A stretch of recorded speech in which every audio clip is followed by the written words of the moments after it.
Excellencies, distinguished guests, ladies and gentlemen, good afternoon.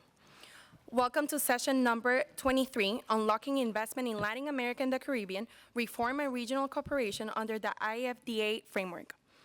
It is now my honor to invite Ms. Anabel Gonzalez, Vice President for Countries and Regional Integration at the IDB, to deliver the first set of opening remarks.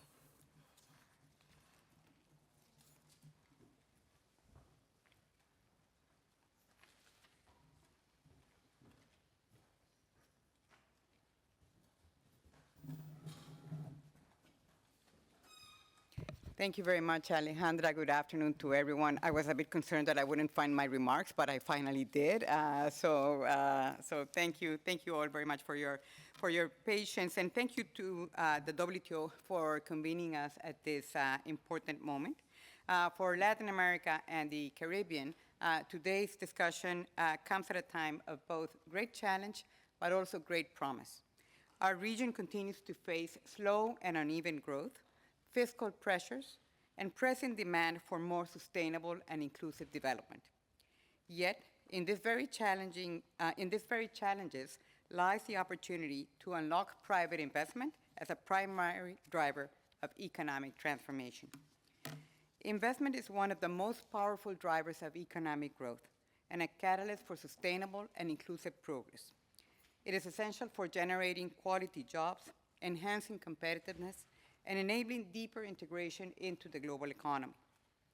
To fully increase investment, we must ensure that institutions are strong, rules are clear and predictable, and procedures are both transparent and efficient, factors that investors consistently cite as critical to their decisions.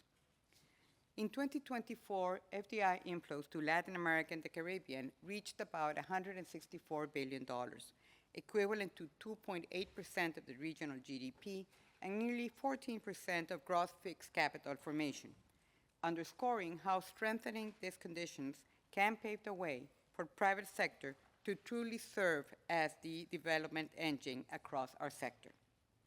The WTO Investment Facilitation for Development Agreement is timely and important. It offers a solid framework for countries to strengthen their investment climate, streamline regulations, increase transparency, and provide investors with the certainty that they need.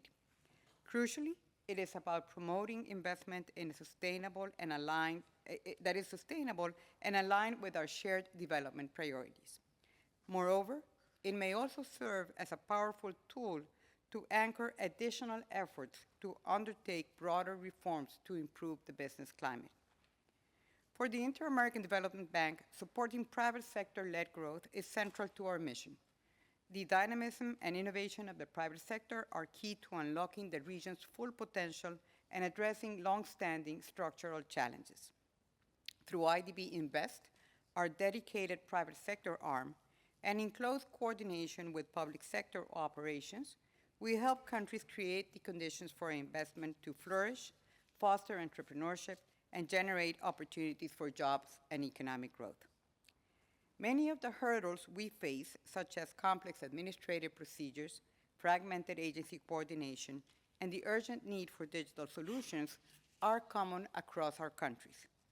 By working together, learning from each other, and advancing reforms cooperatively, we multiply our impact and set the stage for regional success. This is why the IDB, in partnership with the WTO, and I am grateful to Deputy Director General Johanna Hill, who has been our partner in this endeavor, governments throughout the region and other relevant stakeholders and organizations such as the ITC, is committed to supporting investment facilitation needs assessments, starting with 8 countries: Ecuador, Barbados, Guatemala, Belize, Honduras, Guyana, Jamaica, and Suriname. These assessments provide practical insights, highlighting the importance of strengthening transparency, streamlining processes, improving coordination, and fostering sustainable investment environments. From assessments, we at the IDB stand ready to move to implementation of reforms, as we also help countries to mobilize capital and crowd in private investment. What's more, this collaborative approach is already bearing fruits. The findings from these assessments are shaping national implementation plans and regional priorities. They also point again to the remarkable potential for cross-country cooperation, where sharing best practices and moving forward together can accelerate progress and amplify the benefits for all. The needs assessments have shown that our countries face these common challenges and opportunities. So regional cooperation, supported by a platform for sharing information, lessons, and coordinated reforms, will be essential to translate these findings into actions and to reap the full benefits of the Investment Facilitation Agreement. And we believe that it is important for this platform to also reach out to other parts of the world to learn from the experiences of countries across regions and also from the private sector, academia, and civil society. Today's event is an important step in this journey. It is a chance to showcase the reforms already underway, to share knowledge and align our vision for a region that is open for investment, highly competitive, and a leader in sustainable development. The IDB stands ready to continue this work side by side with governments, the private sector, and all of our partners. By joining forces, aligning with global standards, and deepening regional cooperation, I am confident that we can unlock new investment opportunities for prosperity across Latin America and the Caribbean. Thank you very much.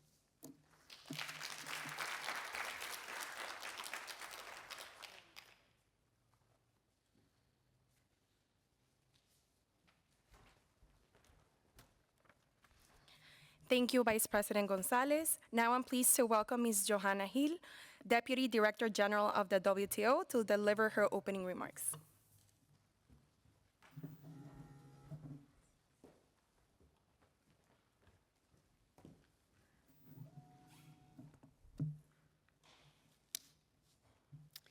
Ladies and gentlemen, distinguished colleagues and friends, dear Anabel Gonzalez, Vice President for Countries and Regional Integration.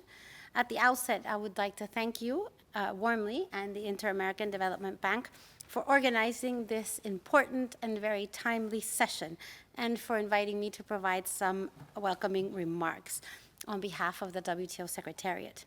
The IDB has been a highly valued partner for the WTO, and we are particularly grateful for its support to the IFD needs assessment processes in Latin America and the Caribbean. These assessments are essential to ensuring that the Investment Facilitation for Development Agreement is not just text on paper. As discussions on the incorporation of the agreement continue, needs assessments are fundamental to ensuring that the IFD agreement becomes a practical instrument that responds to the priorities and realities of members in the region. This is particularly important given the investment trends we have seen in the region. In 2023, foreign direct investment flows to Latin America and the Caribbean were down by 1%, totaling $193 billion.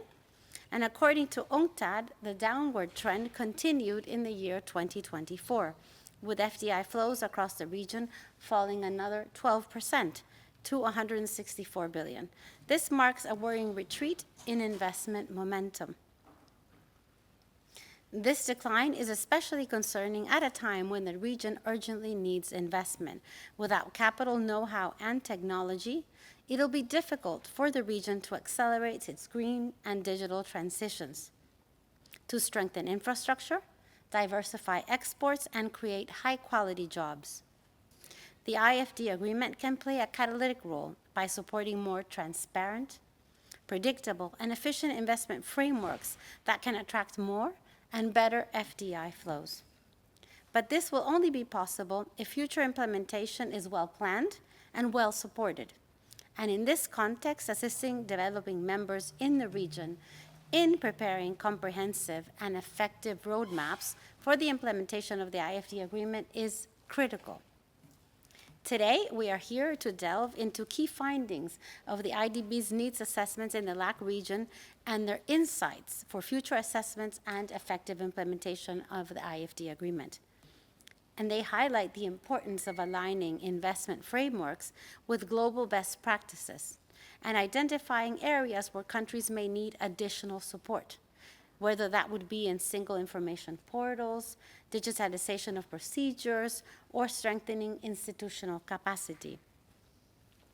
These findings are now forming the basis for blueprints that will guide each member through implementation in a way that fits best with its own conditions and development priorities.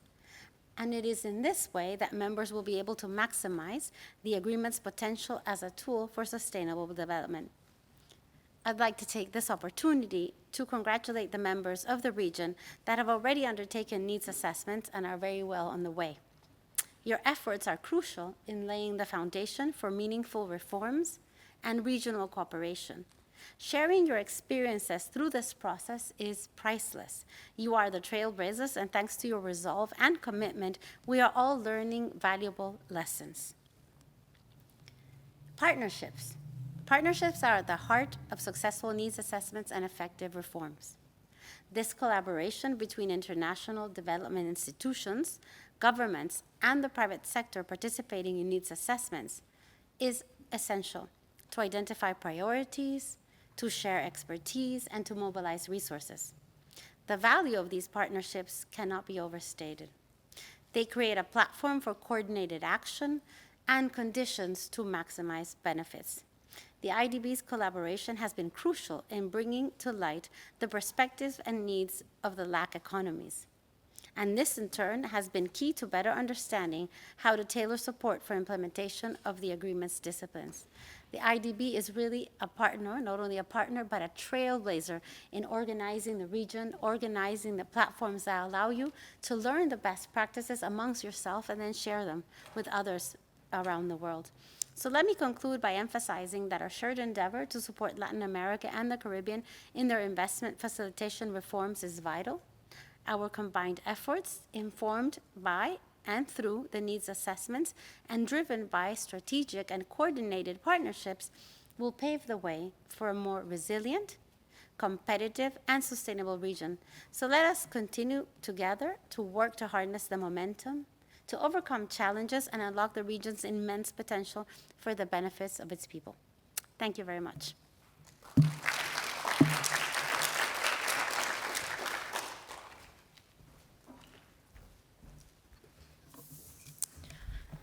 Thank you, Deputy Director General Jill Hill. We now move to a presentation of the IDB preliminary report on key findings from the IFDA assessments in Latin America and the Caribbean. Please welcome Ms. Gabriela Llobet, Senior International Consultant at the IDB.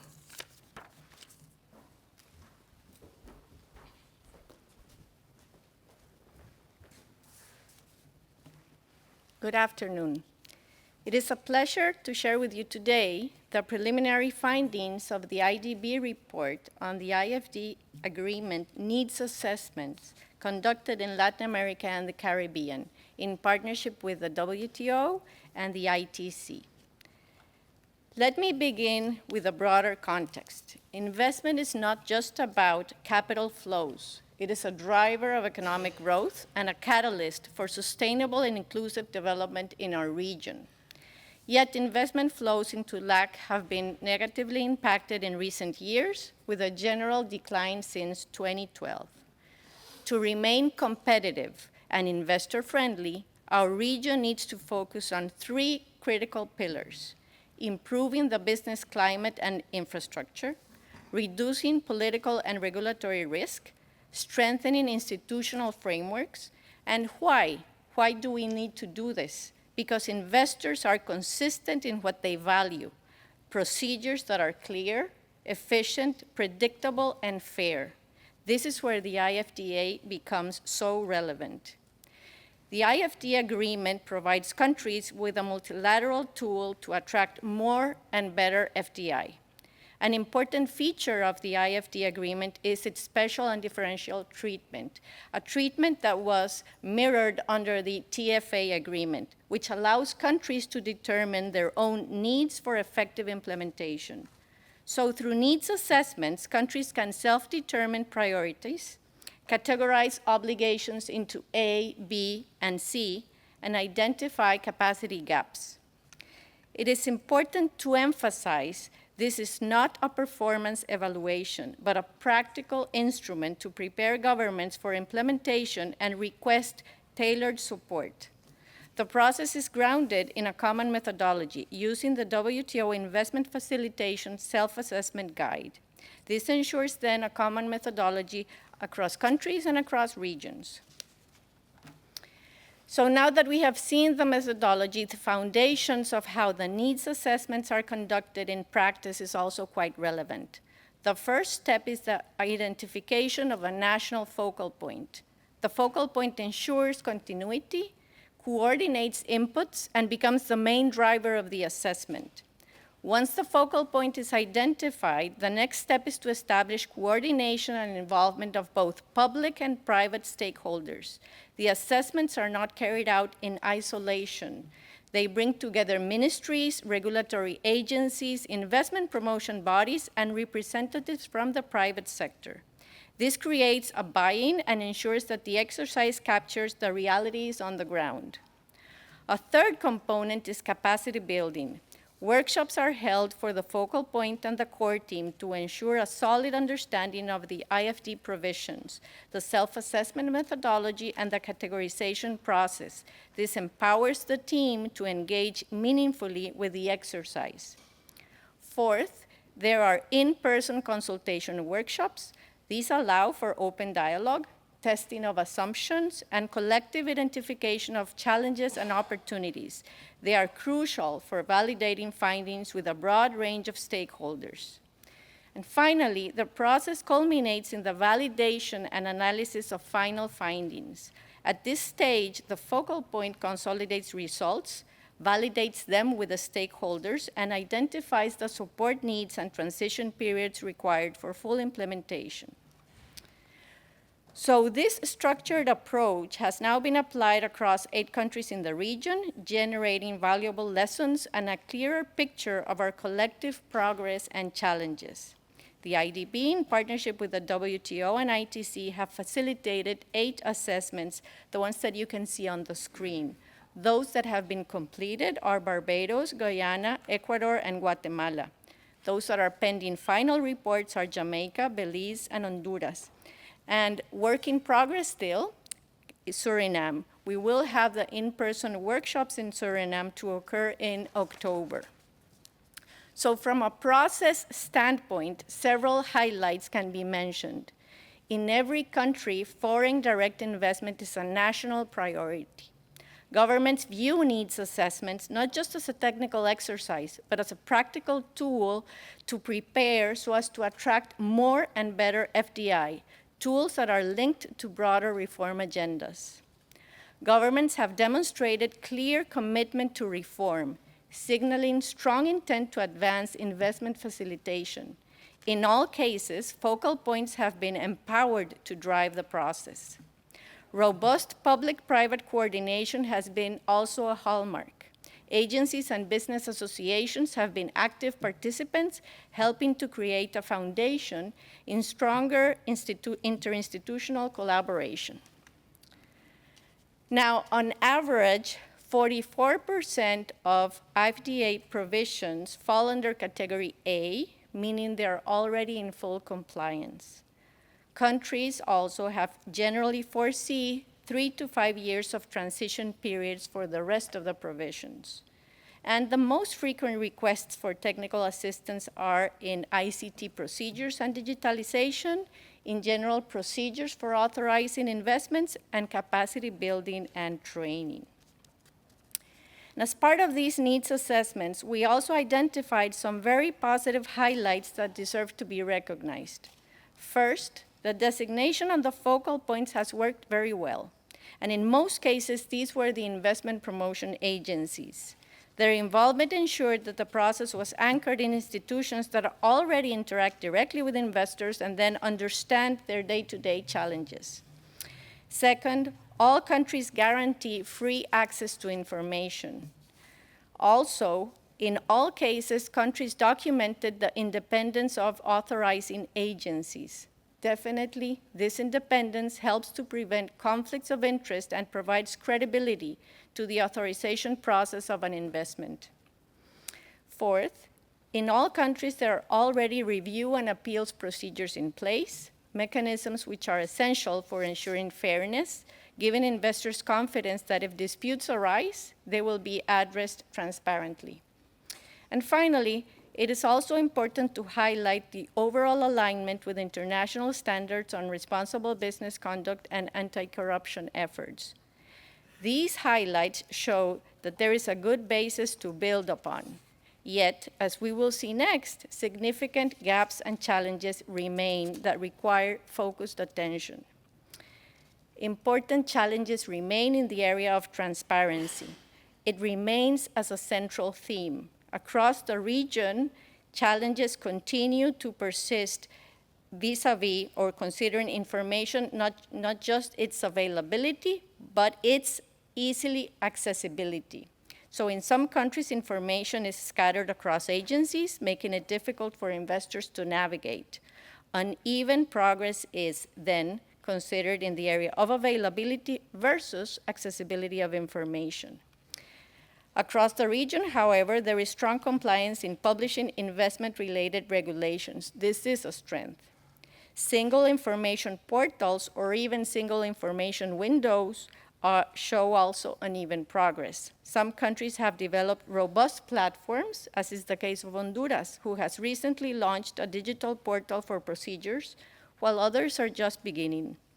Authorization procedures remain lengthy and complex in many cases, with bureaucratic redundancies and duplications slowing down the processes. Uneven progress in digitalization is also evident, and few countries have advanced mechanisms to secure stronger linkages with domestic suppliers, such as supplier databases or development programs. It is noteworthy the case of Belize that is prioritizing and embarking on the development of linkages program to enhance local suppliers' capacities.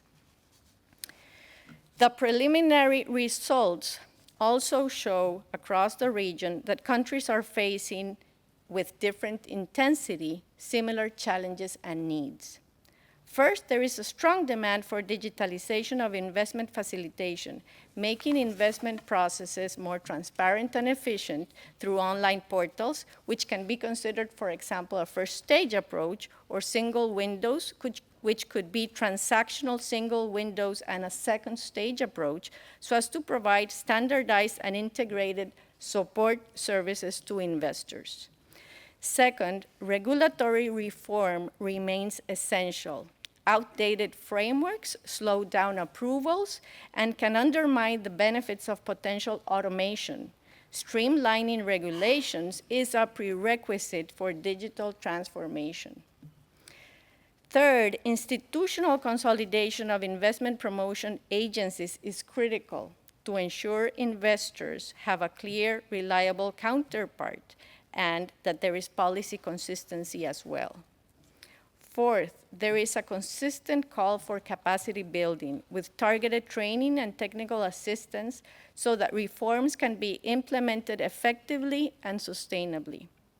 Finally, all countries share the need to deepen FDI linkages. Creating supplier databases and upgrading local firm capacities is crucial for translating foreign investment into local development benefits. Taken together, these areas represent cross-cutting needs across the region, and these commonalities create opportunities to share experiences, pool knowledge, and advance reforms collectively. Allow me to conclude with these final reflections. The IFD agreement offers our region a unique opportunity to reposition itself as a competitive, investor-friendly destination in a shifting global context. The needs assessments are more than diagnostics. They are catalysts for reform, helping countries to accelerate improvements in their investment facilitation frameworks. And yes, the common challenges identified can serve as a basis for regional collaboration. By working together, countries can align reforms, can share best practices, and can maximize mutual benefits. In this way, the IFD agreement becomes not only an instrument for facilitating investment, but also a platform for embedding investment into the broader development strategies that prioritize quality jobs, innovation, and inclusive and sustainable growth. Thank you.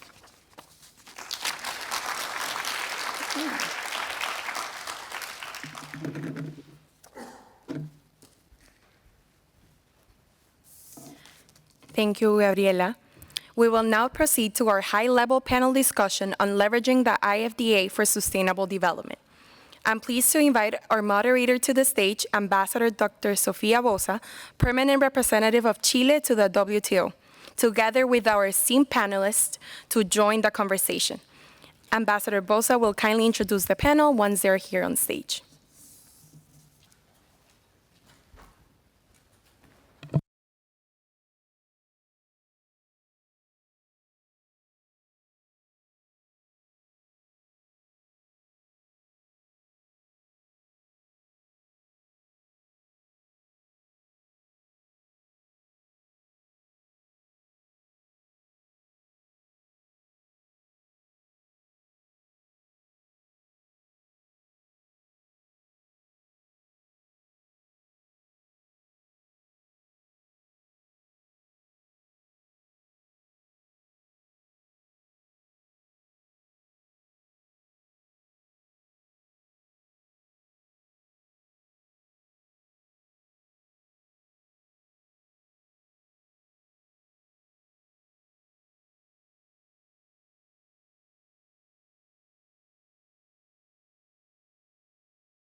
Thank you, Vice President Gonzalez and Deputy Director General Hill, for your insightful opening remarks, and thank you, Gabriela, for your great presentation.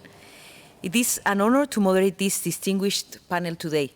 Welcome, Excellencies, delegates, and guests, to this important discussion on leveraging the IFDA for sustainable development. As Ambassador and Permanent Representative of Chile to the WTO, and as one of the co-coordinators of the Investment Facilitation for Development Agreement, I am personally very committed to the success of this initiative, especially because I clearly see its potential benefits. The Investment Facilitation for Development Agreement is a landmark achievement, and its value is becoming clearer every day. As we have heard in yesterday's high-level dialogue on its assessments, the agreement is genuinely pro-development and has been shaped by developing countries and LDCs. It provides flexibility for developing and least developed members to implement the agreement at their own pace, with capacity building support available to assist them. The FDA is about creating a transparent, predictable, and efficient environment that can attract and retain sustainable investment. These improvements will benefit not only foreign investors, but also domestic entrepreneurs, particularly small and medium-sized enterprises. The agreement aims to strengthen domestic capacities and foster linkages with local enterprises, which can boost trade, create jobs, and support long-term growth. It does all of this without altering the substance of a member's investment policies and regulations. My region, Latin America and the Caribbean, face persistent growth challenges, and attracting investment is a strategic priority. The IFDA offers a powerful framework to support these efforts by streamlining investment-related procedures through practical, non-discriminatory measures. The needs assessments that have been conducted in selected LAC countries under the auspices of the IDB provide key findings and recommendations to improve investment facilitation frameworks. Today's event is a crucial step in this process. We will hear from a remarkable group of leaders who will share their unique perspectives and experiences. We have here with us today Nicolas Levet, Undersecretary of Investment at the Ministry of Production, Foreign Trade, Investment and Fisheries of Ecuador, that will discuss the added value of a regional cooperation platform for strengthening institutional capacity and promoting the sharing of best practices. We have Narda Garcia, Chief Executive Officer, Ministry of Investment of Belize, that will share how investment facilitation can help unlock greater private sector investment and drive long-term growth based on Belize's experience. We have Ambassador Matthew Wilson of Barbados, that will focus on the critical reforms needed to foster investment opportunities for small and medium enterprises and the role of regional cooperation in this effort. We have Ambassador Sun-Yo Choi of the Republic of Korea, co-coordinator of the IFDA, that will discuss the importance of foreign direct investment for developing countries and LDCs, drawing for Korea's own experience. And finally, Ambassador Manok Hindori, Advisor of Investment and Trade at the Ministry of Foreign Affairs of Suriname, whose country is currently conducting its needs assessment that will speak to the support the IFDA can provide for domestic reforms and the contribution of regional cooperation mechanisms. Through this discussion, we aim to build around a shared vision for improving regulatory quality, strengthening institutional capacity, and fostering public-private dialogue. This is not just about a single agreement. It's about reinforcing the multilateral trading system and demonstrating that the WTO can deliver meaningful outcomes. I am confident that the insights shared by our panelists will provide a clear path forward for how the IFDA can serve as a catalyst for growth and sustainable development in Latin America and the Caribbean. So, without further ado, I will go to the panelists and the questions that I have prepared today. So first, I will start with Mr. Nicolas Levet, as I said, Undersecretary of Investment at the Ministry of Production, Foreign Trade, Investments and Fisheries of Ecuador. So, Nicolas, in your view, what is the added value of establishing a regional cooperation platform in Latin America and the Caribbean to strengthen institutional capacity and promote the sharing of best practices among countries? Thank you, Sofia, esteemed colleagues. It's an honor to be here with you today representing Ecuador, the first country ever to complete its needs assessment. Our experience offers a unique perspective on the transformative power of strategic preparation and regional collaboration. Guided by the results of our needs assessment, we've embarked on a comprehensive review of our investment regulations. A key focus has been streamlining administrative procedures. For example, we simplify and digitize our permit and licensing processes, achieving a nearly 30% reduction in processing times. Also, we implemented an online single window for investment, Ventanilla Única de Inversiones, that provides easy access to information and resources, and we're in the process of making it a transactional portal where investors can directly deal with public administration processes from different agencies. The involvement of relevant institutions and key stakeholders, especially the private sector, has been instrumental in aligning and modernizing these processes. In fact, our needs assessment, undertaken with the support of the IDB, WTO, and ITC, has been essential in improving our investment landscape in line with the principles of investment facilitation for development. Identifying key factors, such as the internal and external resources necessary for the assessment, were crucial, and also fostering commitment to a shared objective creates a powerful force for progress within the public and private sectors. Regarding regional cooperation, you have asked Sofia about the value of establishing a regional cooperation platform in Latin America and the Caribbean specifically. The answer is straightforward. First, an enhanced institutional capacity that facilitates valuable knowledge exchange. This would build a regional network that accelerates our learning curve, particularly in rapidly advancing areas like emerging technologies. We actually already have the experience of the Trade Facilitation Agreement. The IDB facilitated the creation of the Trade Facilitation Network, which was very helpful for our member countries' knowledge exchange and capacity building years ago. Second, partnership and goals, shared goals. This collaboration enables us to form strategic partnerships, aligning investments with common objectives, such as sustainability, logistics, and digitalization. The platform would allow us to pool expertise and resources, providing regional technical assistance to countries that need it most. Joint training programs can also enhance the skills of government officials involved in investment activities. Countries' needs assessments help to identify common challenges, but we must also capitalize on shared opportunities to foster growth and innovation. Third, increase opportunities and investment in the region. A regional platform demonstrably boosts investment prospects by showcasing our potential as a unified region, growing our market size, and attracting more investors than individual nations could do it alone. This is especially true for small island nations in the Caribbean. Here, I highlight ongoing support from key partners, with the IDB and WTO playing crucial roles. Additionally, in Ecuador, we see opportunities for closer collaboration with the Andean community and the Latin American Integration Association, ALADI, especially in sectors such as telecommunications, energy, electricity, and logistics, which are areas with strong potential to attract investment towards the region. And finally, intra-regional investment can strengthen specific strategic sectors of our economy. We emphasize the importance of prioritizing sustainable and digital initiatives as catalysts for regional growth and development. Thank you. Thank you very much, Nicolas, for your comments. So we'll go now with Ms. Narda Garcia, Chief Executive Officer, Ministry of Investment of Belize.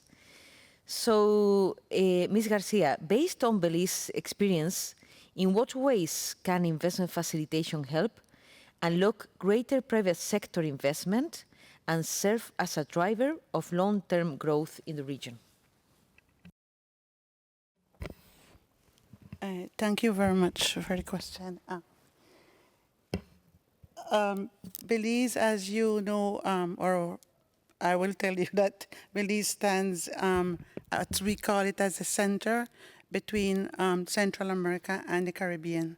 And we find that as a very good place to be because we can optimize and take advantage of doing that in terms of being a bridge between two areas or two geographical areas that are in much need of investment and can cooperate and can co-create in that way.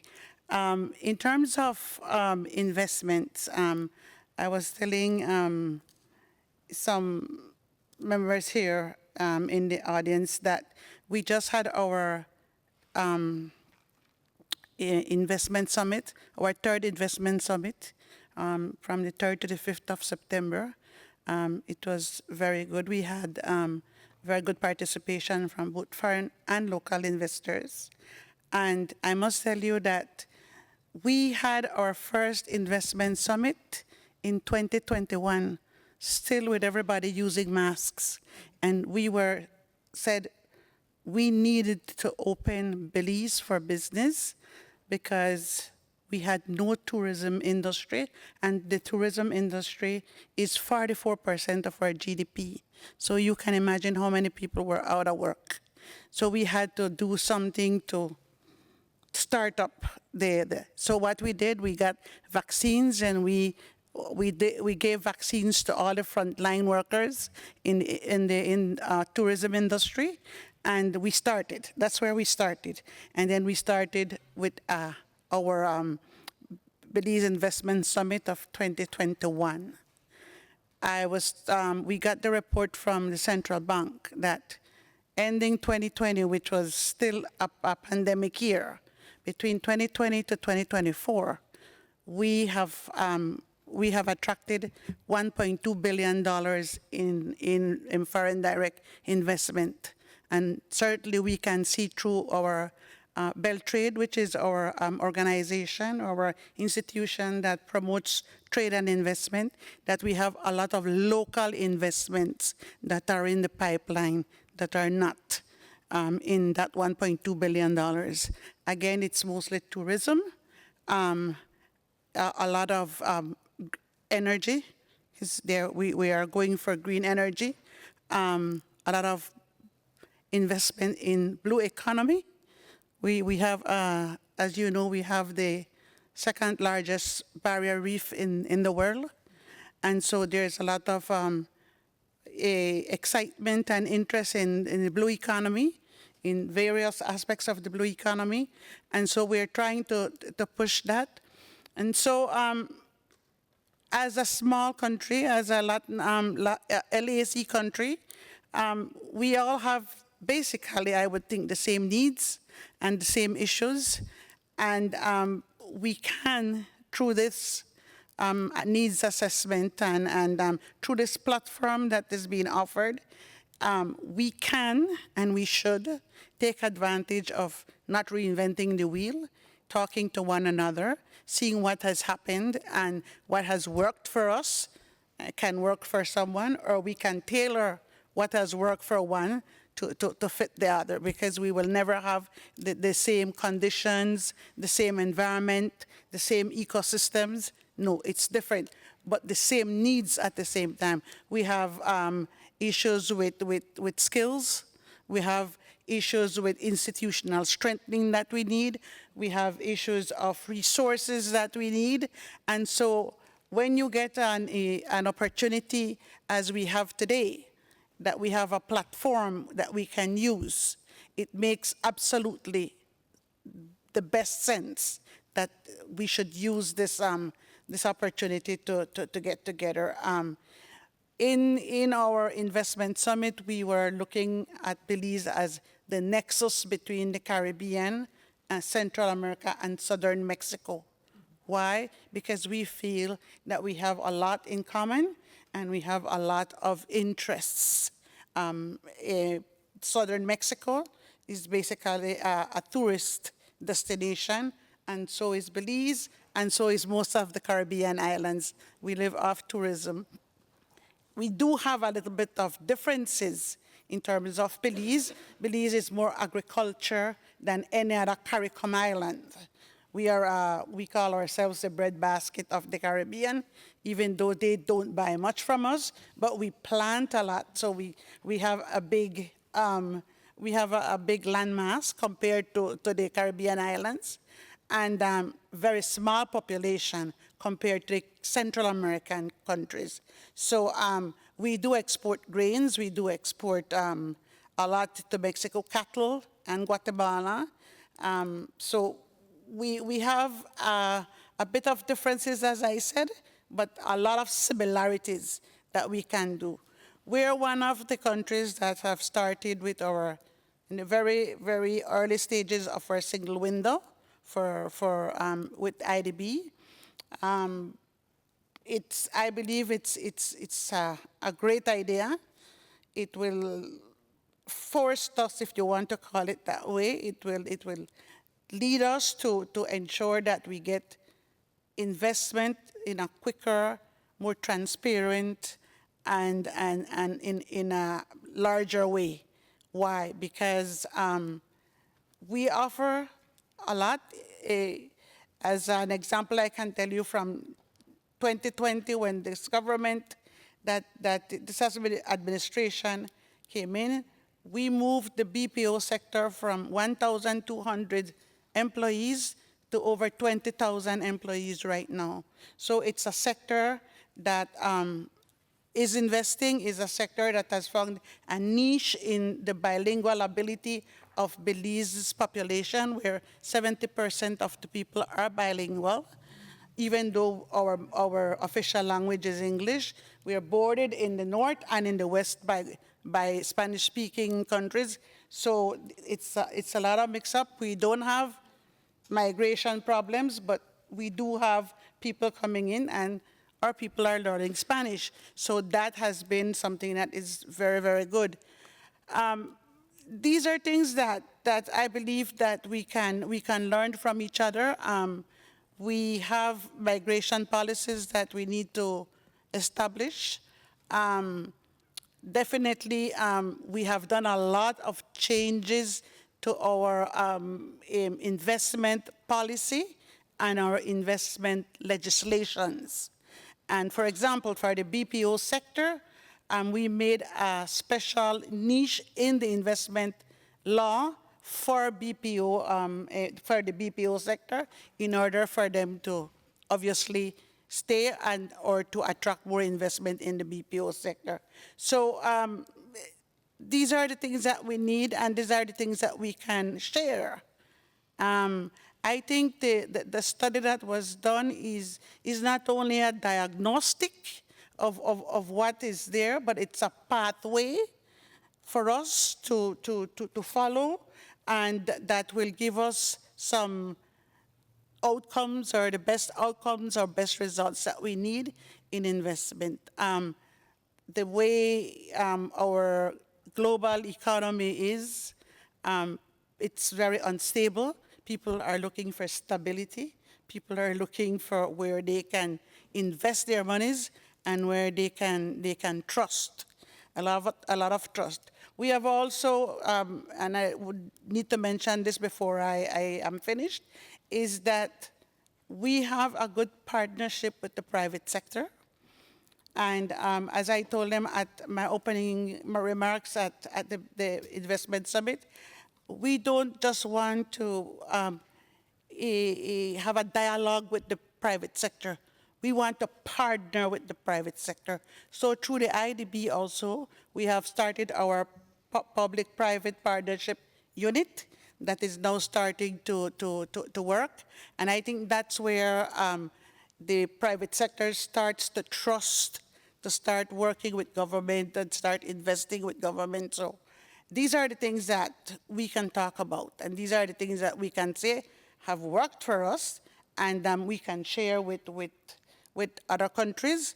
And I would like to hear from other countries what has worked for them, so that we can also take from that and take the examples and take the results and take the outcomes that we need. So I'm a believer, as one of our persons talking before said, investment is the driver of the economy. If you don't have investments, you don't have them. Whether it is a big investor, we are having big investments right now in green energy, because we are going green, simply because we need to take care of our ecosystem, our ocean. I was reading today that we are in and about 2026, we will go 30-30. We have 30% of our ocean in conservation and 44% of our land in conservation. So we are far going, and so we to maintain that though, we have to ensure that we go green on our energy needs. So there's a lot of interest and a lot of investment in green energy, and I hope that continues.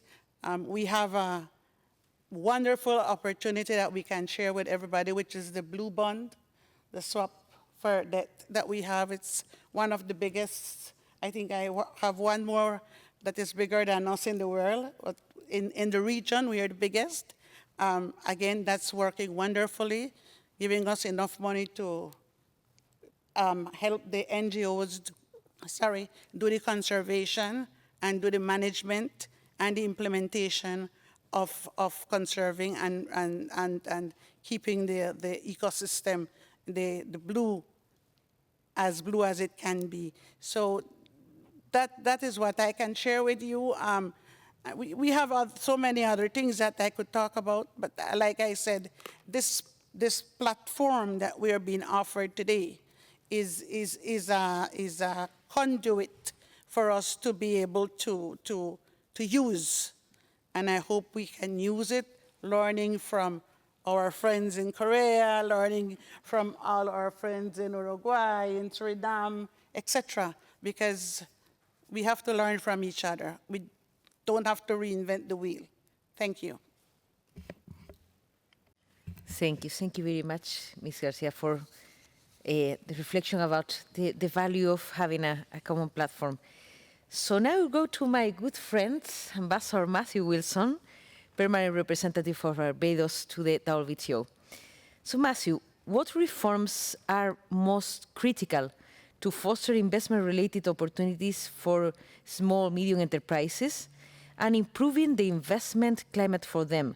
And how can regional cooperation help catalyze and sustain these efforts across Latin America and the Caribbean? Easy question, as always.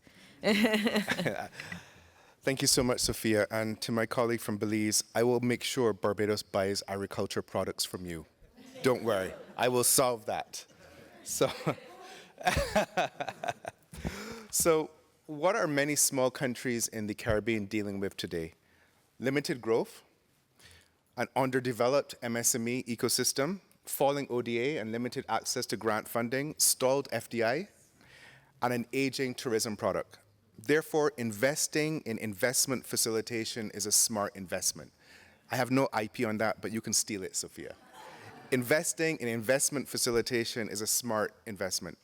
And many of the headaches that I've heard from potential investors in the last few years, and actually up until half an hour ago, I was hearing from someone who wanted to invest in the health sector in Barbados, some of the hurdles that they were going through. So this is real. They're surmountable, and they include a lack of regulatory transparency, limited digitalization and over-reliance on paper, including paper signatures, bureaucracy, including no clear exit strategy once you enter the web of exploring how to invest. And then the very high ancillary costs of investing, time loss, time wasted, time forgone. And for businesses, this means a lot. And all of these, I think, can be addressed in some way with the IFD and more. Now, the IFD, for me, is a tool to do something that we all know is a priority, making our investment ecosystem more transparent, more predictable, faster, and more results-oriented. Because in the region, in the Caribbean especially, we have the stability, we have the highly educated workforce, and we have the security.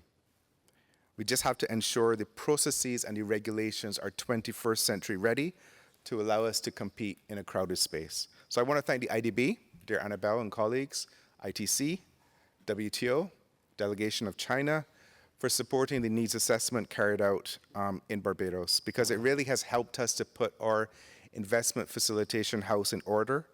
And frankly, irrespective of what happens here at the WTO, with multilateralizing the agreement, it has helped us to be able to improve our own processes.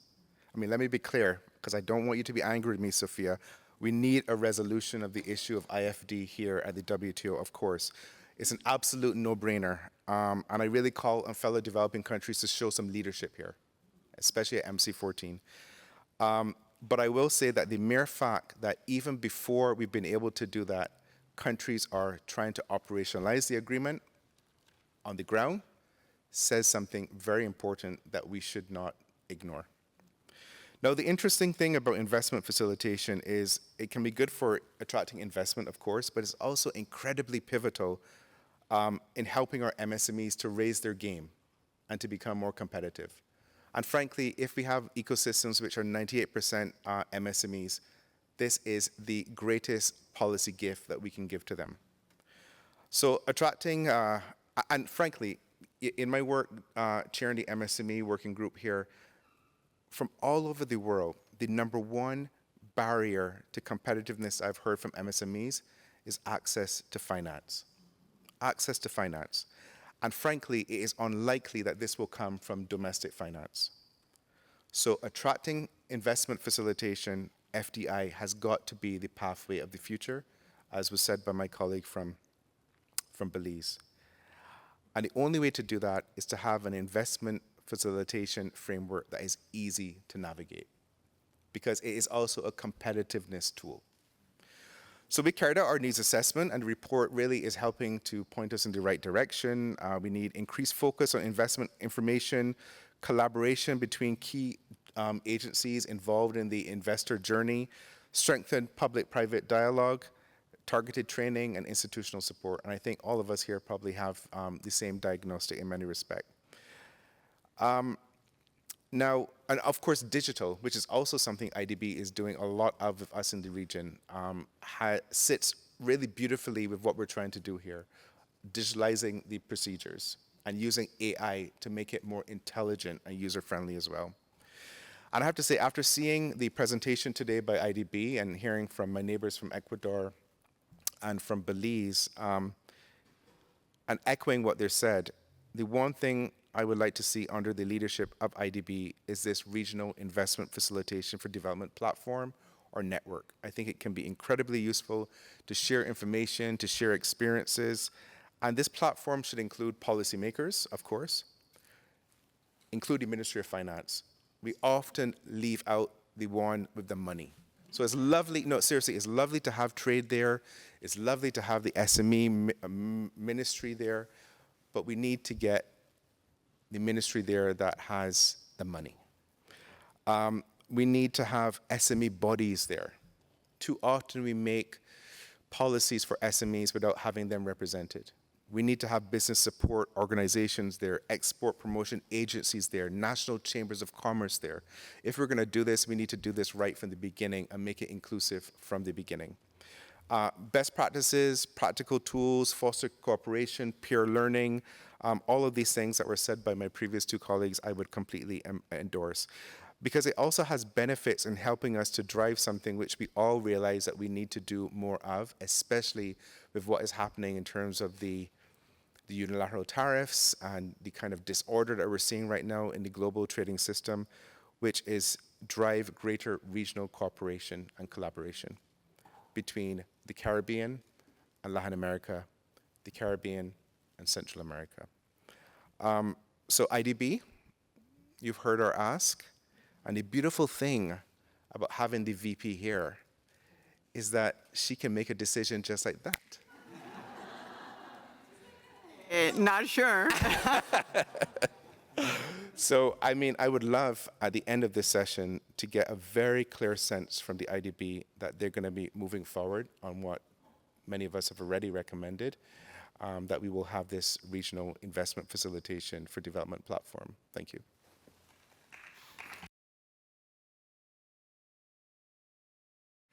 Thank you very much, Matthew, for your words. So I will go now to my dear co-coordinator, Ambassador Sunyo Choi, from the Republic of Korea.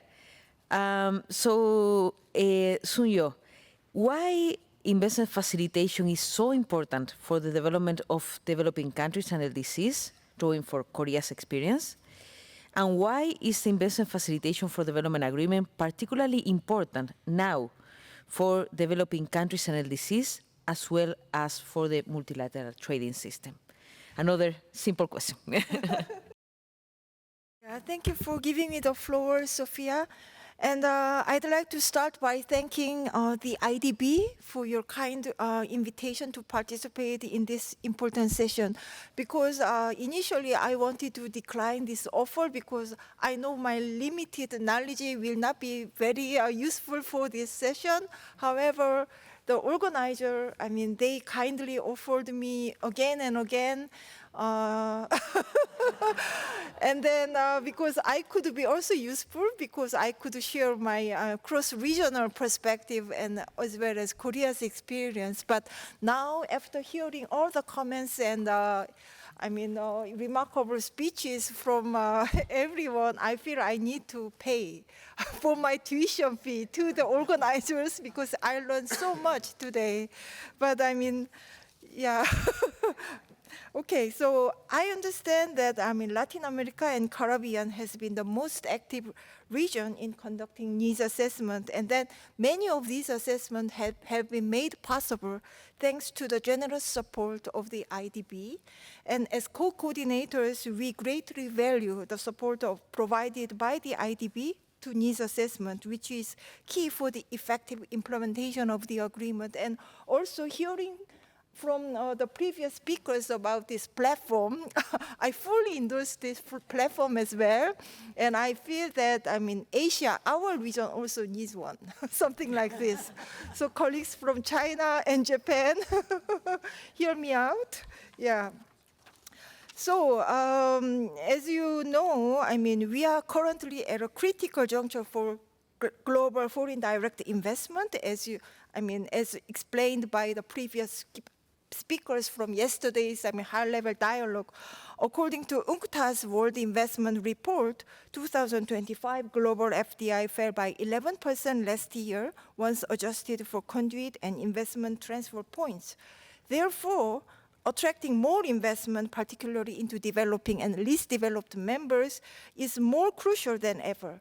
So the 127 members parties, including 24 members from the LAC region, see this agreement as an essential tool to anchor and strengthen the investment climate reform. So what is the IFDA then? The IFDA sets a global benchmark for investment facilitation that will support the efforts of developing and least developed country members to attract sustainable investment. So as we heard today, it is very essential for these members to improve their critical infrastructure, including digital one, and diversify their economies, access new technologies, and become better integrated into the global value chain. And here, let me share with you the experience of my own country, South Korea, in putting in place the investment facilitation measures for attracting investment. So after a peak in recent years, the Korea investment inflows in 2023 amounted to 19 billion US dollar. And in 2024, it amounted to 15.2 billion US dollar. So despite these global headwinds, Korea remains one of the significant beneficiaries of this FDI inflow. So what I'm saying is that measures to facilitate investment have been instrumental in achieving this. And you know, Korea, we had a Korean War in 1950 until 1953. So after ashes of this Korean War, Korea was basically empty-handed. So how could we develop our economy without foreign direct investment? So it is very obvious. So one of the ways Korea has strengthened its investment environment is through streamlining and digitizing procedure, which is at the heart of the IFD agreement. Through one-stop investment services operated through KOTRA. KOTRA is an investment promotion agency of Korea. Foreign companies can complete key steps such as registering a business or following tax procedures within a single platform rather than navigating multiple agencies. This not only shortens approval times, but also reduces the administrative burden on investors, which makes a real difference when deciding where to invest. The second thing we did is to build lasting relationship with investors through the Foreign Investment Ombudsman system. This allows to identify regulatory obstacles and coordinate with government agencies to resolve them. The Korean Ombudsman performs functions similar to those of the focal points under the IFD agreement. So this proactive approach has helped resolve at an early stage a significant number of problems faced by investors over the years, sending a strong commitment to investors. So I can say, based on our experience, that investment facilitation measures can make a tangible difference in attracting and retaining investment. So I hope Korea's journey can be useful lessons for Latin American partners, just as we can learn from your innovative approaches.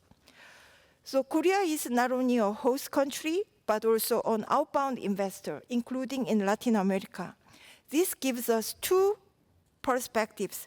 As a recipient, we know how important it is to build a transparent, predictable, and efficient environment. And also, as an investor abroad, we deeply value when our partners commit to the same principles. That's why we attach great importance to the IFDA and its legal incorporation of the WTO. So what is the potential benefit, economic benefit of this agreement?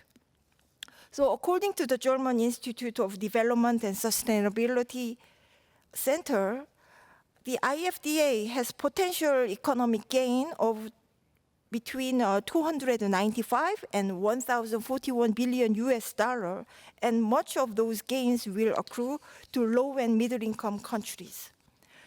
And this brings me to my last point. So by advancing this agenda, we can deliver meaningful results, and then we can strengthen the multilateral trading system. Our trade minister, he also said the same thing at his remark yesterday at the high-level dialogue, that open plurilateralism, because this agreement is open to everyone to join, as well as this needs assessment is also open to non-parties as well. So this completely open plurilateralism can be, very useful to advance the multilateral trading system. And I would say, our system is in crisis now, shaken by, uncertainties, and then, loss of trust or that. But, if we can provide something meaningful through this incorporation of this meaningful agreement, then I think it can be a big boost to the multilateral trading system, because it provides an opportunity to reinstate the WTO's role as a negotiating forum and to update the WTO rulebook.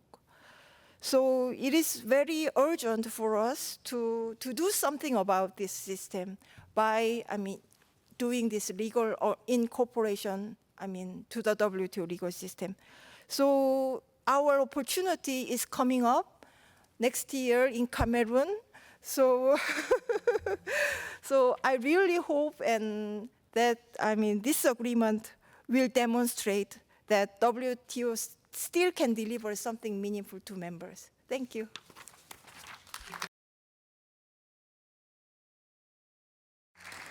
Thank you very much, Ambassador Choi. So last but not least, we have Manoj Hindori, Ambassador, Advisor on Investment and Trade, Ministry of Foreign Affairs, International Business and Cooperation, Suriname. So, Ambassador, as Suriname is conducting its needs assessment, how do you envisage the support of the IFDA to enhance domestic regulatory and investment climate reforms? And can you highlight the contribution of a regional cooperation mechanism to facilitate investment in the region? Thank you, Sophia. Thank you. I know I'm the last speaker, so my role is to hurry up. But I will, be sure. Yes, thank you for those questions. And as has been explained, Suriname is like the newest kid on the block in terms of IFD needs assessment. And I want to thank the IDB and the WTO and ITC for guiding us and making sure that we understand exactly what is going on and what is the importance and the benefits of the IFD agreement. So taking small steps, we feel that we're getting there. There is high enthusiasm in Suriname to start up the needs assessment process. I want to thank also Gabriela for guiding us in this. And first of all, we feel that the IFD needs assessment is not something that we do because others ask us to do. We feel it's important that we do it because we want to improve how to do business in Suriname. We want to improve attracting foreign direct investment to Suriname because we realize that that's key for our growth. We don't have sufficient domestic investors to drive the economy. We know also that in Suriname, more than 90% of the investment is in oil and gas sector, which in itself is good, but we want to diversify also, and we want to make sure we adapt to other investors interested to do business in Suriname to facilitate them better, much better than we do now.